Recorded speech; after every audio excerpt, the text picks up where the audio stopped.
Buongiorno a tutti, ogni tanto faccio delle analisi filosofiche sui videogiochi e questa sarà una di quelle. Però prima di tutto vi invito a guardarvi il video con la recensione. Detto questo, il videogioco Mediterranea Inferno contiene della critica sociale su più livelli. Una è abbozzata e non sviluppata appieno, purtroppo, è quella che riguarda l'Italia come comunità in senso politico ed identitario. Viene fatto poco e con stereotipi, il milanese del sud in cerca di identità, che torna nel sud ancestrale abbandonando un nord moderno e senza anima, ma credo che questa retorica servisse più ad introdurre vari argomenti del videogioco che riguardano il fallimento della contemporaneità, nel vivere il presente, nel guardare il passato e nel trovare una strada verso il futuro. Tutto parte da dei protagonisti ben precisi, degli androgeni e da una frattura temporale precisa, la pandemia, che pur rimanendo un non tempo segna il prima ed il dopo. L'analisi temporale forse è la più semplice e si conforma in fondo al luogo comune del periodo della pandemia, come un periodo di cisura tra un prima ed un dopo, che nella narrativa italiana è un non tempo, questo per le implicazioni morali delle scelte che sono state fatte nella gestione della prevenzione del disastro del Covid, che è stato rimosso come tutte le cose scomode della narrazione ufficiale, per approdare a quello della narrazione nazionale popolare dei complottisti verso gli illuminati, tra destra e sinistra, tra fascisti verso reazionari e tra yin contro yang. Il prima della pandemia per i protagonisti non è solo un'età dell'oro nel senso che davano gli antichi al termine, cioè quello di un'età in cui l'animo umano era libero da angosce e l'uomo viveva lontano dalle fatiche della miseria della vecchiaia e quindi in una situazione di prosperità, ma è anche un'età dell'innocenza, in quanto i protagonisti non possono conoscere il male e le difficoltà perché non sono ancora adulti e quindi i genitori e la società fanno da barriera tra la loro innocenza e quella che è la realtà del mondo. I protagonisti sono le regine della movida milanese e ne dettano la tendenza, sono oggetto di ammirazione, non hanno preoccupazione economiche o di altro genere. La vita scorre nella voluttà del piacere che qui in modo d'annunziano avvolge dallo stesso tempo corrompe i protagonisti che però non se ne rendono conto sino all'inizio della pandemia. Il Covid in questo arco narrativo rappresenta lo squarciarsi del velo di Maya. I protagonisti escono dal sogno ed iniziano a guardare la realtà, iniziano a vedere le crepe nelle loro vite e nel mondo. Sono costretti a diventare adulti e a farsi carico della responsabilità del mondo e di se stessi. Capiscono che nessuno nel bene o nel male li proteggerà più. La realtà si disvela ai loro occhi e capiscono che in qualche modo devono prendere una parte nel mondo. I protagonisti approdano quindi in un mondo schopenhaueriano in cui il fenomeno, ovvero le cose per quello che appaiono, e il noumeno, ovvero le cose per quello che sono, si trovano ormai slegati in una visione postmoderna del mondo, in cui l'unico modo di essere felici sembra quello di rimettersi il velo di Maya addosso, tornare in qualche modo a quella che si sa essere una grande anestesia ma che è rassicurante ed è l'unico modo di raggiungere, se non la felicità, almeno una grande atarassia onanista che viene spacciata da Madame, il deus ex machina della storia, come l'unico modo di raggiungere il paradiso. Il paradiso però, per come è narrata la storia, non si può mai raggiungere, in quanto ogni tentativo di ritornare al mondo perduto comporta la castrazione di ogni crescita e la morte. Per i protagonisti non c'è via di scampo. Ogni azione volta a ritornare nella grotta platonica porta al giudizio delle tre parti in versione postmoderna, che presentano un'ultima volta il conto ai protagonisti in merito alle loro vite e alla realtà, dando anche lezioni di vita non colte ai personaggi. E poi la fine, sempre truculenta, li porta in qualche modo al loro peccato originale, al quale rimangono disperatamente attaccati.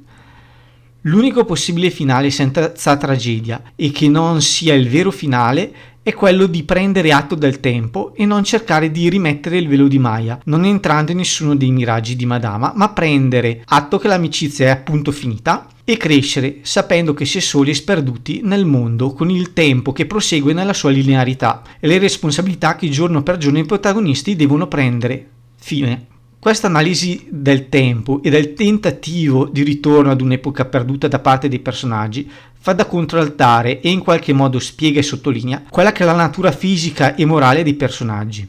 Come detto nell'introduzione, i personaggi sono degli androgeni, non di natura platonica, infatti non contemplano dentro di sé la sommatoria della perfezione dell'essere umano, ma piuttosto la loro versione postmoderna, ovvero la somma della disgregazione del concetto di umanità operata dal pensiero liberale e da quello socialista e poi comunista, che rende l'individuo un unico indistinto. L'individuo come parte confusa di un universo in cui sente di non voler accettare il determinismo fisico e morale, ma del quale al contempo nega l'unica alternativa possibile, ovvero l'esistenza di un'entità regolatrice trascendentale, sia essa in forma deista o di religione rivelata. Nella modernità e nella postmodernità Dio è morto, non è esistito o semplicemente non è pervenuto. Del diavolo nessuno si è mai preoccupato e qui il personaggio di Madama ce lo ricorda con il suo credo fatto di superstizione e storpiature della religione cattolica. Madama nel suo apparire non rappresenta altro che l'incarnazione della spiritualità contemporanea. Il personaggio ed il ruolo di Madama fuori dal vero finale non fanno altro che richiamare alla mente la frase del filosofo Nicolás Gómez Dávila, quando diceva che il più grande errore della modernità non è l'annuncio della morte di Dio, ma essersi persuasi della morte del diavolo. Ma morto e negato il divino, il pensiero liberale prima e quello socialista comunista poi, piazzano l'uomo al centro di un universo che poteva e doveva essere plasmato dal libero arbitrio e dalla volontà di quest'ultimo, in una competizione sempre negata razionalmente ma presente in modo subconscio con il Dio di cui si negava l'esistenza. In questa sfida alla sostituzione di Dio con l'uomo, i pensieri liberali hanno portato alla disgregazione dell'uomo, che doveva sempre più estendere la sua essenza spirituale e fisica, doveva poter essere in nome della libertà tutto ed in quanto tutto anche essere la sua negazione. Da questa disgregazione del concetto di essere umano portato avanti dal liberalismo, dal socialismo e dal comunismo attraverso il falso concetto di libertà rimane il vuoto rappresentato dai personaggi e le loro domande filosofiche. Viviamo nel postmodernismo, abbiamo visto il liberalismo, il socialismo, il comunismo, a partire dalla rivoluzione francese sino alla fine del blocco sovietico, cercare continuamente di costruire il mondo nuovo e fallire costantemente. Il liberismo ha ucciso la tradizione che diceva all'uomo cosa essere ed il suo legame con il divino, ma non ha saputo costruire nulla di valido o che quantomeno funzionasse, e dalle sue ceneri è nato il pensiero socialista prima e su di questo quello comunista poi, che a loro volta affermavano l'inadeguatezza del pensiero liberale in quanto troppo mite nella distruzione del passato ed inadeguato nella costruzione di un nuovo universo, ed hanno tentato loro a questo punto di costruire un nuovo cosmo attraverso il comunismo scientifico ed il concetto di prassi, ovvero il continuo cambiamento rivoluzionario del mondo, che però non è altro che un continuo disgregare senza mai costruire nulla in cui valesse la pena vivere. Ciò ha due manifestazioni principali. La prima è il movimento del 68, che distruggeva come premessa di una rivoluzione che poi non ha mai fatto, continuando a distruggere all'infinito, mentre la seconda manifestazione è una continua costruzione post-rivoluzionaria, ma in grado di raggiungere i propri scopi ideali, che si trasforma in una continua anomia e distopia politica, che si manifesta in un sistema organizzativo che non funziona, cosa che sono gli stati comunisti. Dal fallimento continuo, dal perpetrarsi all'infinito degli stessi concetti, nascono i protagonisti di questo videogioco. Nessuno dei protagonisti è più in grado di definirsi rispetto all'universo che li circonda, in quanto le barriere stesse che isolano quello che c'è all'interno degli individui da quello che si trova all'esterno ormai non esistono più. Sono uomini ma sono anche donne, sono l'esempio da seguire ma non sanno dove andare, possono trovare la propria immagine solo se si riflettono in qualcun altro, sono quindi atomi che stanno perdendo i propri elettroni. Il Covid, come già detto, squarcia il velo di Maya ed obbliga i protagonisti a determinarsi e a stabilire i confini che separano la propria individualità dal resto dell'universo. La via che seguono è quella di una nuova trinità, che ci viene mostrata da Madame, ovvero la ricerca dell'identità, la ricerca del potere e la ricerca della socialità, quale reazioni al vuoto dell'universo postmodernista. Solo le tre parche, che poi sono in qualche modo un alter ego maturo dei tre protagonisti, riesce a mettere di fronte i tre al fallimento di questa ennesima strada, mostrando come anche questi elementi siano solo all'apparenza salvifici, dando una possibile soluzione ai protagonisti. Innanzitutto nella visione delle tre parche la caduta del velo di Maya non lascia più spazio ad un universo vuoto, ma attraverso la spiritualità tradizionale, in questo caso quella che viene citata è quella delle pratiche buddiste Dzogchen, si ricompone la frattura tra fenomeno mutevole e il noumeno quale elemento immutabile. La ricerca dell'identità poi non può essere vista come culto di un'età dell'oro ormai finita, in quanto il passato non è solo la somma di esperienze positive, ma anche di quelle negative, e ragionando sul bene e sul male di un'epoca si riesce a trarne qualche insegnamento. Inoltre rifugiarsi in un passato idealizzato ed irripetibile rischia di trasformarsi in un'ennesima fuga dal presente che deve essere costruito se non ci si vuole trovare di fronte ad un vuoto più grande in un futuro. Questo ragionamento permette di introdurre un altro degli aforismi di Nicola Gomez Dávila, laddove dice: il reazionario non rispetta tutto quello che la storia porta, però rispetta qualcosa solo se portato da essa.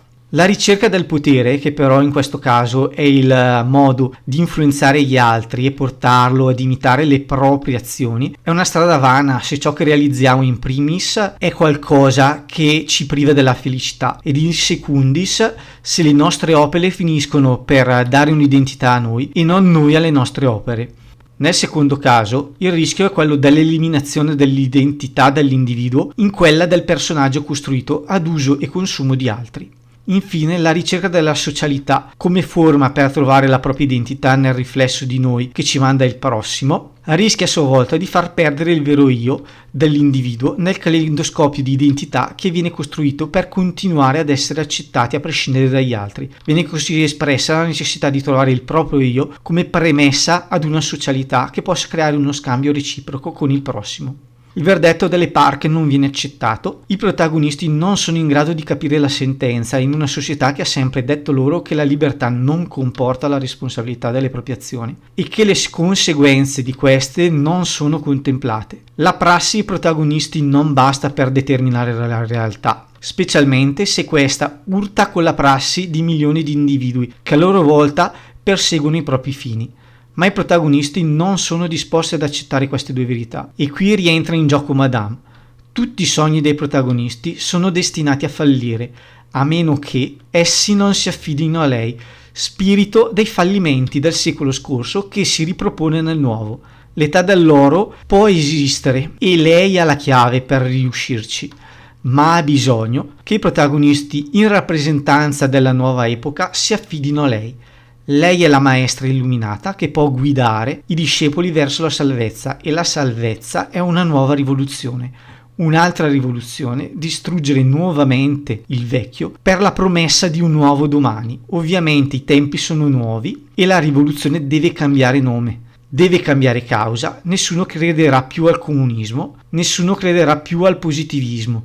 Bisogna provare allora con la cancel culture, con l'ambientalismo, con l'ideologia gender o con l'incel, col femminismo, con l'animalismo, con il transpecismo, tutti assieme o separatamente, convergere verso un unico fine, la creazione ancora una volta dell'uomo nuovo, su immagine e somiglianza degli ideologi e dei cattivi maestri del nuovo secolo o di quello passato. Nello specifico Madame è qualcosa di molto italiano, è un sessantottino che si è accorto che non ha fatto la rivoluzione, si è accorta che non può più continuare ad avvelenare il discorso politico con la riproposizione infinita dei comunisti contro fascisti, rivoluzione contro il mobilismo borghese. Madame deve passare il testimone. Si può arrivare alla rivoluzione riproponendo con linguaggi nuovi il vecchio egalitarismo basato su quella che Alain de Benoist ha definito l'ideologia del medesimo. In quest'ultimo miraggio, quello che rappresenta il vero finale, i tempi però sembrano essere cambiati. Gli allievi non sono disposti a farsi guidare dal maestro nel riproporre paradigmi che sono risultati sbagliati. I protagonisti si ritrovano quindi fuori dal miraggio con l'interrogativo fondamentale di che cosa fare ora. Cosa fare ora è forse questa la vera domanda del nostro secolo. Fallita la rivoluzione, resta per sottrazione il suo opposto, la reazione. La reazione però non è da intendersi in modo marxista del tutto indistinto che si oppone alla rivoluzione, ma qualcosa di specifico, anche se non sempre enunciato chiaramente, e che fa riferimento a 4 filoni di pensiero, uno derivante da Ernest Juncker, l'altro da Nicola Gomez Dávila, un altro da alcuni elementi del pensiero di Jack Donovan ed infine ad una possibile attualizzazione del carlismo. Secondo Ernest Junger, nel suo trattato del ribelle, l'individuo è oggi schiacciato da una società che non solo gli impone un'etica di pensiero e di azione malata, ma gli toglie anche il diritto alla neutralità. Esso deve essere il complice dell'instaurazione della contemporaneità e questa dittatura è tanto più presente, tanto più si usa il concetto di maggioranza per portare la società verso il nichilismo. La stessa democrazia è diventata una forma di sistema totalitario. In questa visione, il sistema potrebbe raggiungere il consenso totale, ma non vuole farlo, per due motivi. Il primo è che ha bisogno di una minoranza di dissidenti, per quanto sempre più esigua essa sia, per poter dimostrare la sua legittimità. Il secondo motivo è per una questione di propaganda. I buoni hanno vinto le elezioni, ma il male continua ad esistere e quindi i buoni sono sempre in pericolo. In questa visione delle cose, il no è funzionale alla riproduzione del sistema, ma può essere anche il punto di partenza per una riscoperta del proprio valore come individuo, perché quel no che sulla scheda elettorale non serve a nulla, se espresso diversamente diventa il primo brandello di resistenza al mondo attuale. Il no deve essere il primo tassello di rinascita interiore. Questa rinascita viene definita come il passaggio al bosco. L'individuo, cosciente della distopia in cui si trova, esce dalla comunità nello stesso modo in cui un abitante medievale veniva esiliato dal villaggio ed andava a vivere nei boschi. Il passaggio al bosco dona all'individuo un posto sicuro per essere se stesso, anche se questo posto è solo interiore. Per Junger, il passaggio al bosco implica l'incontrare il vero se stesso e fare i conti con la propria essenza. Si scopre così esserci dentro ognuno di noi un'essenza immodificabile e sovratemporale, che ci chiama ad attingere alle fonti della moralità prima che siano dispersi nei canali delle istituzioni. Così l'individuo riesce a raggiungere una nuova libertà che nelle sue parole è antica ed assoluta, che riappare nella veste del tempo. Farla trionfare, eludendo lo spirito e le astuzie del tempo, è il senso del mondo storico. L'aver superato le barriere della paura imposta dalla società ed essersi abbeverati ad una fonte nuova di moralità che è primigenia, trascendentale e soprattutto non mediata dalla società e dallo Stato, porta finalmente l'individuo a diventare un ribelle. Il ribelle a questo punto è libero di agire nel mondo concreto in modo concreto.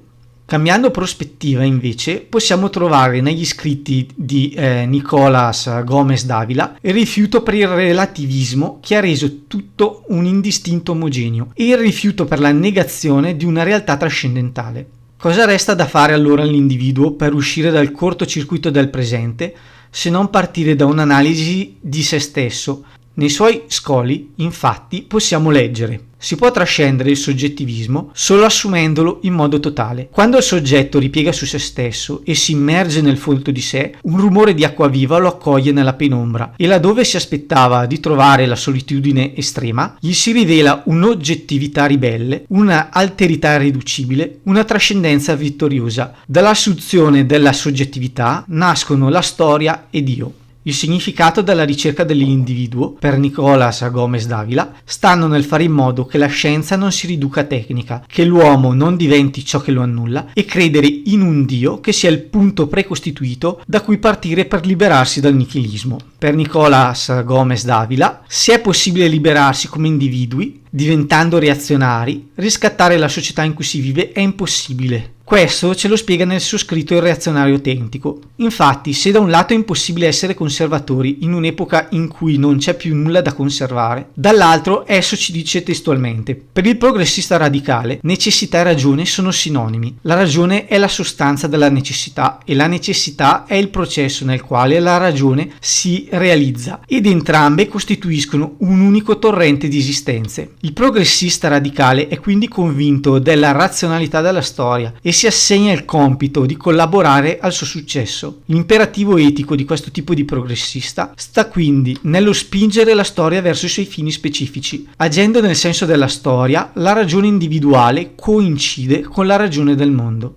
Per il progressista liberale, invece, la libertà è sostanza della ragione e la storia è il processo in cui l'uomo realizza la sua libertà. L'imperativo etico del progressista liberale è quindi condensato nell'atto rivoluzionario, in quanto spezzare l'ostacolo è l'atto fondamentale della libertà che si realizza. Ne consegue che la storia è una materia inerte lavorata dalla volontà sovrana. Per il reazionario, invece, la storia si origina da una dialettica della volontà dalla quale l'opzione libera si svolge in conseguenze necessarie. Pertanto la storia è un incastro di libertà concretizzate in processi dialettici. Tanto più profondo lo strato dal quale nasce l'atto libero, tanto più sono varie le zone di attività determinate dal processo e maggiore sarà la sua durata. L'atto superficiale e periferico si esaurisce in episodi biografici, mentre l'atto centrale e profondo può creare un'epoca per una società intera. Le epoche collettive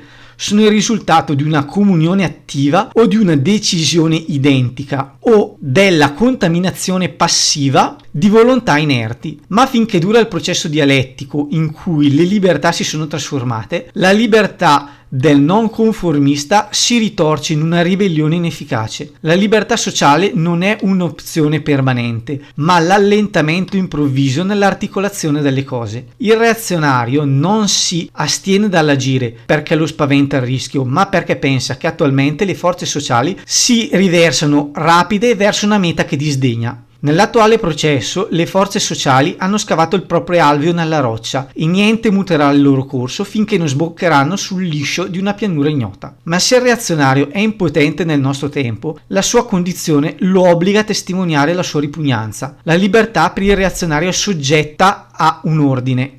Il reazionario non può tacere perché la sua libertà non è solo l'asilo in cui l'uomo fugge al traffico che lo stordisce e dove si rifugia per riprendere in mano se stesso. Nell'atto libero il reazionario non prende soltanto possesso della propria essenza. La libertà non è una possibilità astratta di scegliere fra beni noti, ma la condizione concreta all'interno della quale ci è concesso il possesso di nuovi beni. La libertà non è istanza che risolva contese fra istinti, ma la montagna dalla quale l'uomo contempla l'ascesa di nuove stelle nella polvere luminosa del cielo stellato. La libertà pone l'uomo fra divieti che non sono fisici e imperativi che non sono vitali. Il momento libero dissipa la vana chiarezza del giorno perché si erga sull'orizzonte dell'anima l'immobile universo che fa scivolare i suoi lumi passeggeri sul tremore della nostra carne. Se il progressista si volge al futuro e il conservatore al passato, il reazionario non misura i propri desideri con la storia di ieri o con la storia di domani. Il reazionario non plaude a quanto porterà l'alba prossima, né si aggrappa alle ultime ombre della notte. La sua abitazione si leva nello spazio luminoso in cui le essenze lo chiamano con le loro presenze immortali. Il reazionario sfugge alla schiavitù della storia perché ricerca nella selva umana l'orma di passi divini. Gli uomini e i fatti sono per il reazionario una carne servile e mortale, animata da venti di tramontana. Essere reazionario significa difendere cause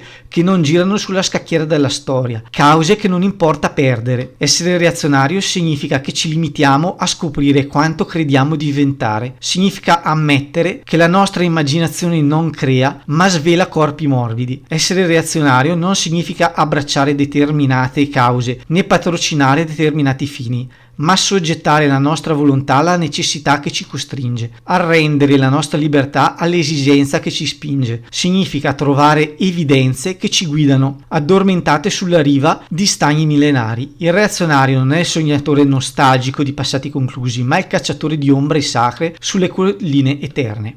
Se Junger e Davila ci danno una forte definizione teorica del reazionario e del mondo interiore che esso deve costruire, Donovan salta quasi totalmente la parte teorica. Esso si concentra sulla resistenza. Il suo campo d'azione e di indagine nasce dall'esperienza e perciò è limitato a se stesso, cioè all'essere maschio e all'essere androfilo. Ciò che scrive, anche se legato alla sua esperienza pratica e di perfezionamento come individuo, ha però degli elementi che possono essere considerati universali. universali. Innanzitutto, Donovan è un reazionario, in quanto rifiuta il postmodernismo nelle sue riflessioni. Come Junger è arrivato alla conclusione che oggi non si può rimanere neutrali, ma si deve per forza essere complici ed aguzzini o ribellarsi. E come Davila si rifà ad una tradizione che però nel suo caso non deriva dal senso della storia, ma dall'antropologia e dalla sociologia. E come entrambi gli autori precedenti, crede in una spiritualità trascendentale che però non è quella delle religioni contemporanee, ma è qualcosa di universale e ancestrale che però non ha mai definito in modo sistematico. Preso atto di questi elementi, l'uomo di Donovan passa anche lui al bosco, che non è però un luogo interiore, ma è il porsi attivamente fuori dalla società per cercare un nuovo io, basato sul ruolo sociale tradizionale dell'individuo nella società di appartenenza. Come già detto, il suo pensiero si concentra sul maschio, però il discorso nella sua parte universale può essere tranquillamente esteso. Le virtù fondamentali che l'uomo deve perseguire, secondo Donovan, sono la forza, il coraggio, la maestria e l'onore. Queste sono le virtù pratiche su cui un uomo deve fare affidamento reciprocamente agli altri uomini. Quando le cose si mettono male, l'individuo di Donovan crea quindi un noi ed un loro, dove il noi è rappresentato da coloro che seguono la via degli uomini, come l'autore, ed il loro è il resto della società. Il noi è per l'appunto l'elemento fondamentale. L'individuo si organizza in gruppi e tribù in cui gli individui sono legati da legami di solidarietà reciproca dettati dal vincolo di appartenenza al gruppo e da un'etica comune. Si creano così le basi di una nuova società. Le tribù di Donovan sono quindi società nella società. Ciò comporta un isolamento da ciò che è definito come loro, che non è solo morale, ma quando possibile anche fisico. Il fatto che Donovan vive negli Stati Uniti sicuramente lo aiuta in questa cosa. In Europa c'è sicuramente meno spazio e quindi questa cosa è più difficile, però l'autore ci dice che questa cosa secondo lui può funzionare anche nelle grandi città. Nel lungo periodo le tribù si scontreranno sicuramente con la società ad oggi dominante, quando quest'ultima cercherà di imporsi, o se a lungo andare le tribù diventeranno una massa in grado di competere con il sistema attuale. Donovan però non affronta questi temi, la sua è più una situazione attendista. L'attuale civiltà dovrà finire ed allora rimarranno i barbari, come lui, pronti a prendere possesso del mondo e a ricostruire la civiltà. Ultima possibilità è quella di riadattare il pensiero politico carlista a situazioni più generali. Il movimento carlista nasce nella Spagna dei primi anni del 1800 come risposta ad una crisi dinastica, ma nel corso di tutto il 1800 e anche nel 1900 evolve e si sviluppa in un partito politico che con l'azione di governo vuole, oltre che cambiare dinastia in Spagna, restaurare quei valori che sono stati uccisi dalla rivoluzione francese e dal liberismo. I capisaldi del pensiero carlista sono quindi Dio, la patria, il re ed i fueros. Dio per i carlisti è il Dio trascendentale dei cattolici.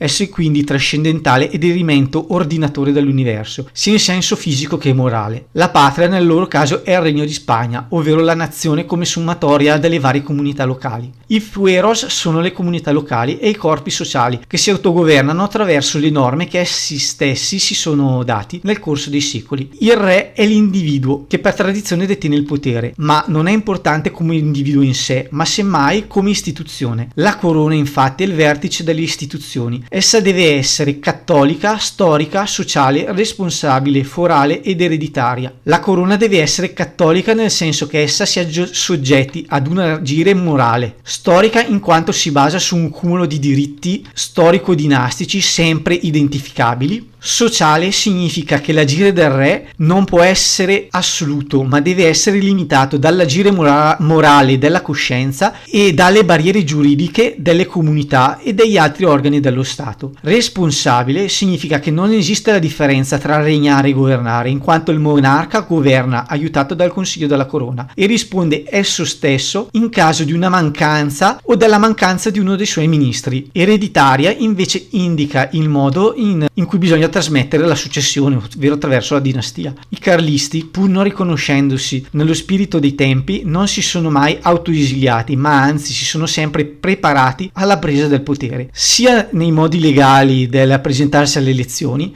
sia quando non possibile insorgendo. Il carlismo, sia attualizzato e reso universale, può forse essere una risposta migliore rispetto a quella dei pensieri e delle modalità di azione degli autori precedentemente illustrati. Il carlismo postmoderno deve quindi partire per forza dall'assunto che la contemporaneità è sbagliata e che esiste in qualche modo qualcosa di trascendentale, sia essa una visione deistica o una religione rivelata, o qualche altra forma di spiritualità trascendentale che però ordini in qualche modo l'universo. A questo punto quindi il concetto di Dio, Patria, Re e Fueros devono però cambiare. Dio è la parte trascendentale ordinatrice dell'universo, qualsiasi forma ad essa si voglia dare, ed in quanto tale depositario dell'ordine morale. Il Re a questo punto è sempre il Re della tradizione, lì per grazia divina, e anello di congiunzione tra il mondo dell'ordinamento divino e morale e quello terreno degli uomini. A differenza del sovrano che governa, però, esso deve essere come i sovrani contemporanei, un sovrano che regna seppure con il potere di dire no, in quanto depositario della morale e garante dei vincoli giuridici delle comunità. La patria deve essere la sommatoria delle comunità che si governano, una identità in cui tutti gli appartenenti alle varie comunità si riconoscano, seppure nelle diversità. I fueros saranno le comunità locali che si governano e formano leggi in base ai loro usi e costumi, secondo il principio di sussidiarietà. Questa revisione del carlismo, secondo me, riesce a tenere insieme un po' tutte le visioni